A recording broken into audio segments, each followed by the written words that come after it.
I might have to cut out the beginning of this. I'm not quite sure. It looks like it's acquiring stream configuration. It's saying, so I've got to wait a second. I think it's a bit unusual for me to do that. And now it's started. Okay, and Minecraft's crashed. Okay, right. Let's do 3, 2, 1.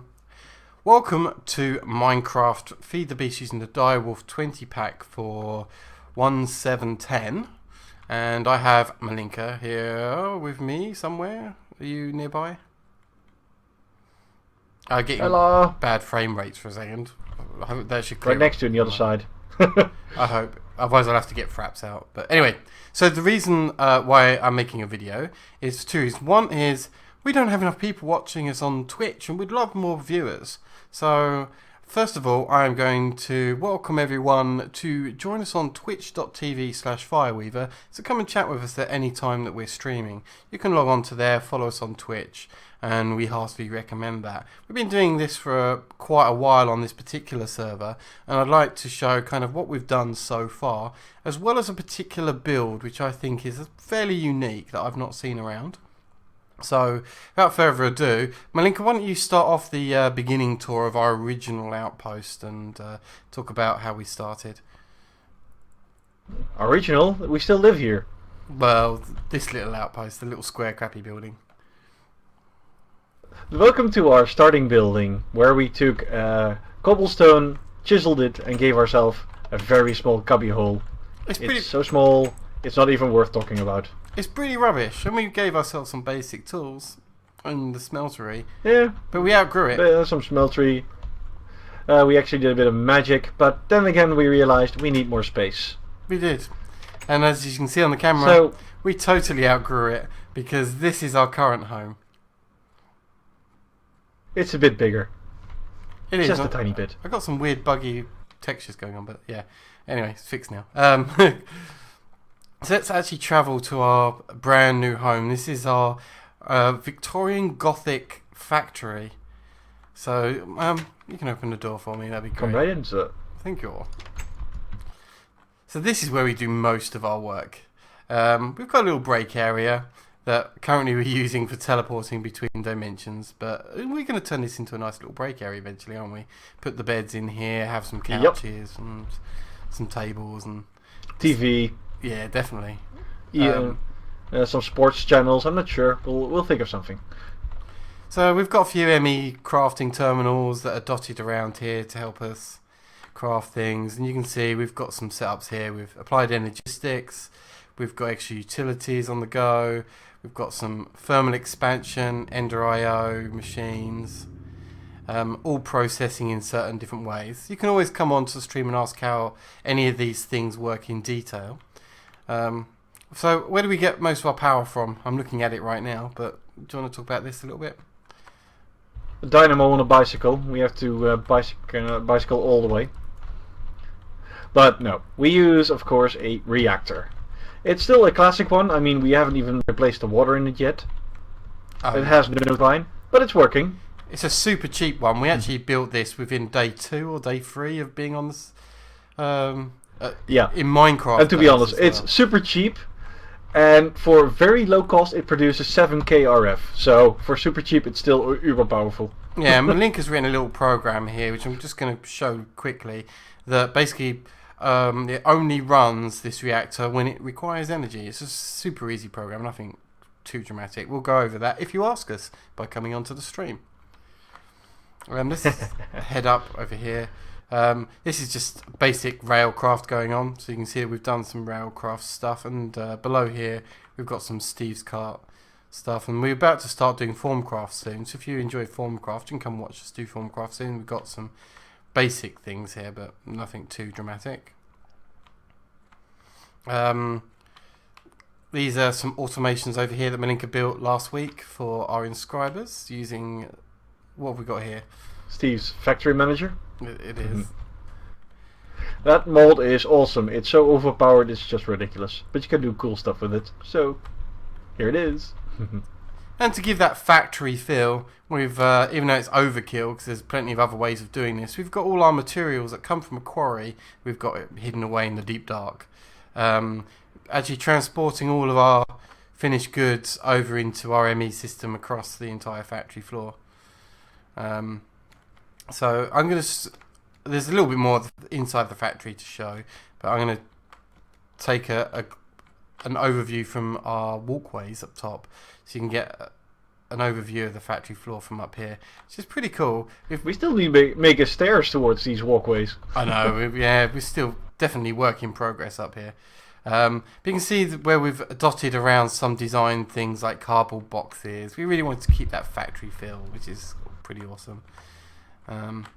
Let's cross over our little bridge here and talk about some of the stuff that we've got here. This is stuff that is currently half builds, I guess, for a lot of this. That's a good description.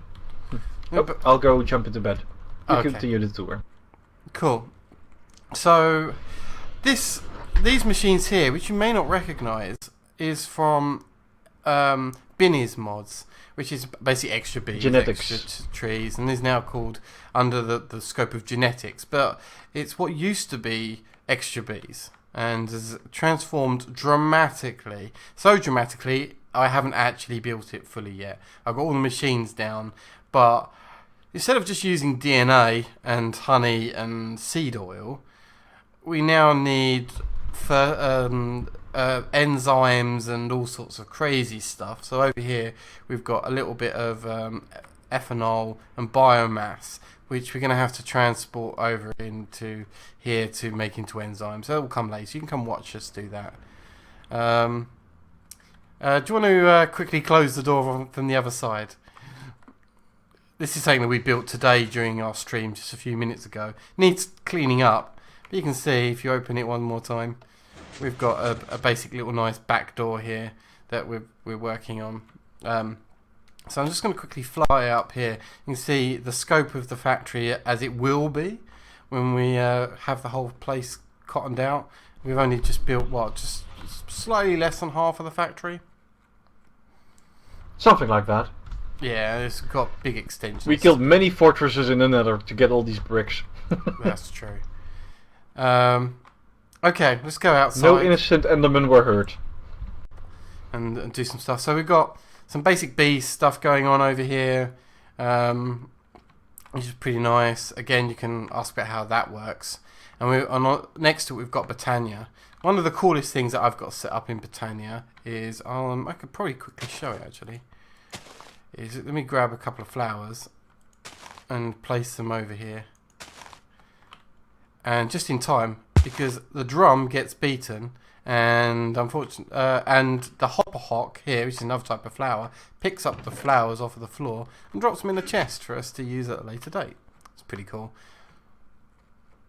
Other than that, it's a lot of basic Botania stuff. So if you know the mod, you know pretty much what we've got going on here. So I won't go into too much detail. But I thought the coolest thing about this was the drum. This is something you built today, an Ender.io seed farm, which is next to a Steve's Carts tree farm,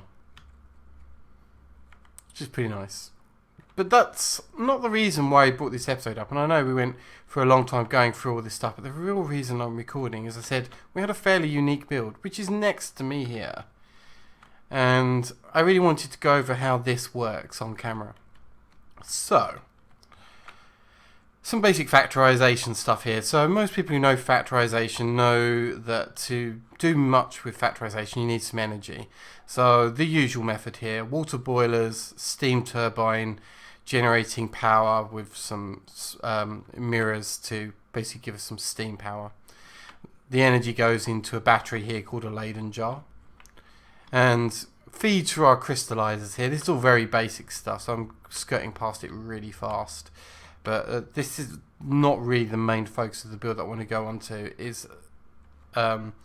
It moves on to this lead wire that powers a servo rail, and it's servo rails that I really want to talk about. So servo rails are ignored by most people, and they're really cool, and we wish more people would kind of get involved in the fun of servo rails. So the way it is put together, you put this rail down and you connect it all up, and we've made a threaded link which is above 16 sheep, all dyed a separate colour. which you can see, and the robot here, the servo, is travelling along that path. Now the servo here has attached to it a robotic arm, and in its arm, which we used a hopper to get this in there, we've got some precision shears. I think we can use any shears, but we thought the precision shears may not have durability, but it looks like it's working fine anyway. So we just put some shears in there that's doing all the cutting, and every time it goes over a sheep, it cuts. And to make all that happen, on this rail, we give it some instructions. And did I leave the instructions in this chest? I think I did, didn't I? Yeah. So we've got a point top instruction, which you can create in Factorization, and we've got this socket signal. Again, you can create in the Factorization mod. It's not too hard. And you click on the part of the rail that you want to adjust, and you use one of these logic matrix programmers here to change the instructions in some way or form, either pointing the directions or anything like that. You can manipulate the rail instructions. So we put a point top instruction that we've flipped upside down so that it's actually pointing to the bottom.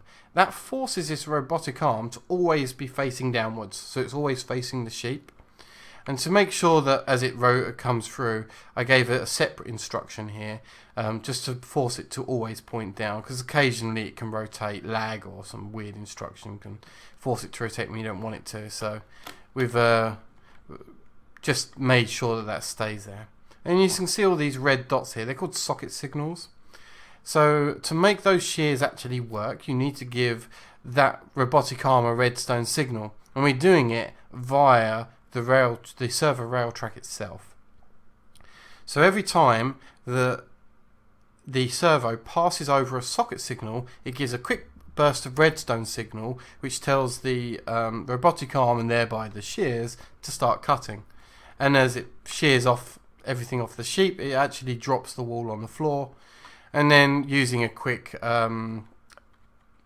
open block solution here, we've decided to use a quick vacuum hopper to hoover up all of the wool, which gets transported and stored very tidily in this chest. So as part of the Factorization manual, they actually suggest one of the projects you could do is shear sheep, and that's exactly what we did. But when I started looking up perhaps how to do this online, the only solutions I could find was to use just like the one sheep method, or to set up 16 sheep, and each one of those sheep having its own socket configuration. You can, if you do a search on YouTube, you'll find the same kind of thing, but nothing that will shear all 16 sheep in one kind of instruction. So I thought I'd make one myself using these server rails and then share it with everyone, because I thought it was cool. It's fun to watch at the very least. Fun little question, Fire. Go for it. Yeah. There might actually be a command for it. Is there a command to make it return faster? There is a faster command. Is there a command that you could place, for example, here, so it turn? Yeah, there's no, not faster. Just turn around. Oh, a turnaround thing. Well, yes, I could. See this point. There's a rotate command or something. Let me go into Factorization. I don't want to make this episode too long, but there is something somewhere that does it. Set direction, there it is. There it is, yeah, set direction. So we can actually flip the direction so it could turn around quicker if we wanted to. To be honest, having that extra piece of rail gives time for the sheep, a little bit extra time for the sheep to eat some of that grass. True. So it doesn't really matter, but if you wanted it to. You can also, as I said, you can move the servo rail faster or slower. For this particular build, if you actually sped this up, one of the problems of this is that it can go so fast over the redstone signal that it flies past it too quickly to activate over the right sheep. Yeah, let's not then. So if you find that even this, if you've got a particularly laggy server, there's also slowdown commands too. So if you're on a very laggy server, then you can slow it down so it still works. If not, then you can use the speed up commands if you're on a particularly fast server, I guess, and the tick rate's really good. Yeah, there's so much you can do with server rails. They get very complicated. I just wanted to do a quick, simple build that was really cool on camera to show. But yeah, I think that pretty much wraps up our little base tour. I'll come around again. I know my PC's being a little laggy at the moment. I'm going to replace it in the new year. So that'll be fun. For if you join us sometime in the new year, I'll actually have a wicked computer. But today it's struggling for some reason. It must be just tired or something. I don't know. It's been running all year. It's almost the end of the year. But anyway, this is supposed to be a quick base tour, and I've left you with a quick overview of our factory. So, as a reminder, you can join us on twitch.tv/Fireweaver and come and join us most Saturday mornings. Sometimes we do it on a Sunday morning, so that's generally when we're streaming. But we stream at various other times when the mood takes us, so you can come join us there. You can always leave a comment on this video, of course, to let us know what you think of the builds and any suggestions that you may have for future builds that we could do and you want to watch in the future. We can do that. And yeah, from me and Malinka, I think it's time to wish you all a Merry Christmas and a Happy New Year, considering the time of year we are at. And thank you for joining this episode. So, from both of us. Happy holidays, everyone. Yep, have a good time. Bye-bye. Goodbye.